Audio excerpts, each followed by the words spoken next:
Hello, beautiful people, and I hope you guys are doing well.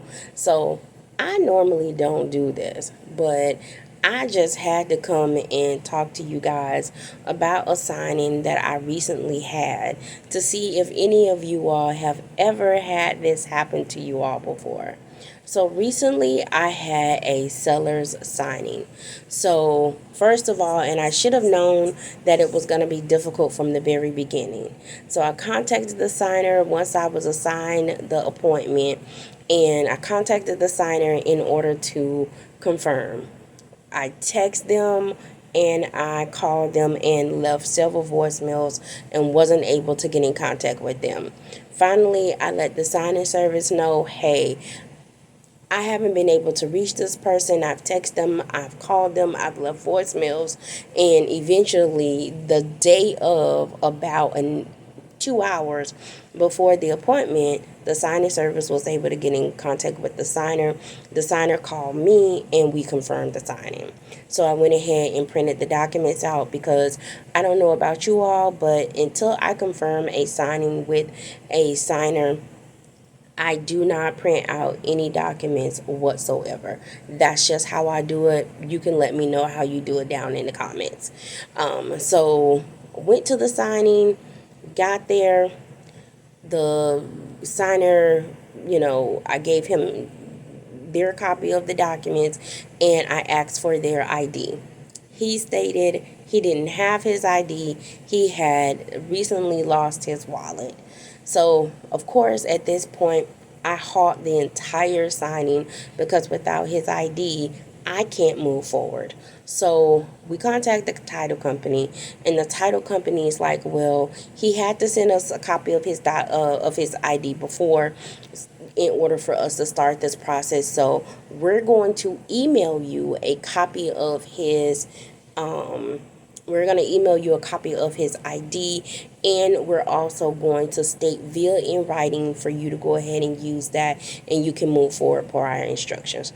So I was like, okay. So they sent me the copy of the ID. I was able to verify that it was the signer. So we continue on with the signing. Going through the signing, everything is good. We get to the proceeds of how he wants to receive his proceeds back, of course, from the sale of the property. So, of course, first of all, he was like, I don't want to have a check sent to me. So I was like, okay, cool, no problem. So then at that point, he was like, well, let me see if I can find my routing information and my bank account information. I had it written down on a piece of paper. Okay, fine. So he then continues for the next 5 minutes to try to find that piece of paper with that information on it. To no avail. He didn't find the piece of paper. So then he calls the bank. So the bank is like, okay, we can give you the routing number. So he gets the routing number and he hangs up. So then he gets down and he's like, oh, I need the account number as well. Yes, you do. So then he calls the bank back, and the bank tells him, due to security reasons, we cannot provide you your account number over the phone. And mind you, he does not want to have a check sent to him because he wants his funds wired. Okay, so he gets in his car, I get in my vehicle, and then we drive 30 minutes from the sign-in location to the bank.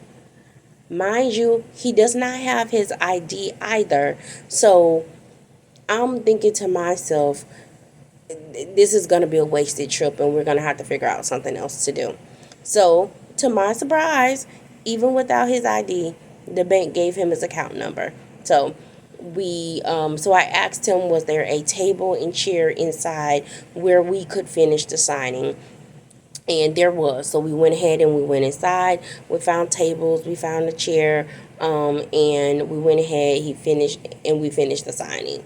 And of course, at that point, I left, went ahead and finished my scan backs, and shipped off the package back to the title company. It wasn't that the signing was difficult. it was just frustrating. But I want to know, have you all ever had anything like that, to where the signing was this frustrating? Not, I guess you could say difficult too, because I had difficulty confirming.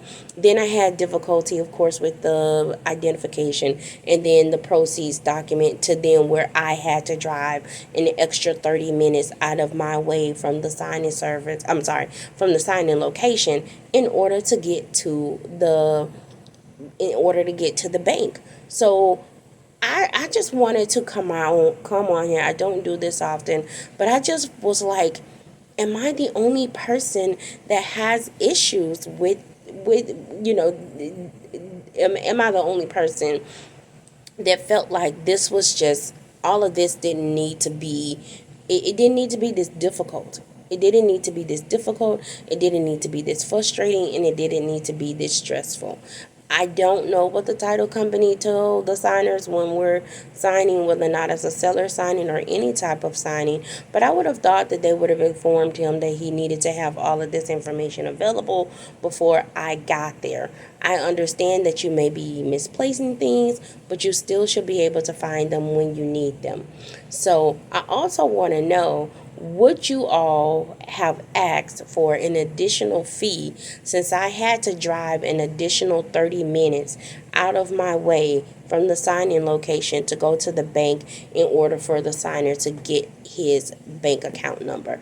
Let me know what you would have done in that instance. Would you have stopped the signing and explained to him that he would have had to make a decision because you weren't going to drive the extra 30 minutes? Or would you have also accommodated him in driving the 30 minutes to the bank, but then asking the signing service for an additional fee? Let me know down in the comments what you guys think. Have you guys ever had anything like this happen? And if so, tell me, how did you resolve it? What happened? I like reading the comments. I like interacting with you guys. And I just wanted to come and let you guys know what happened to me recently. So until next time, happy stamping and signing.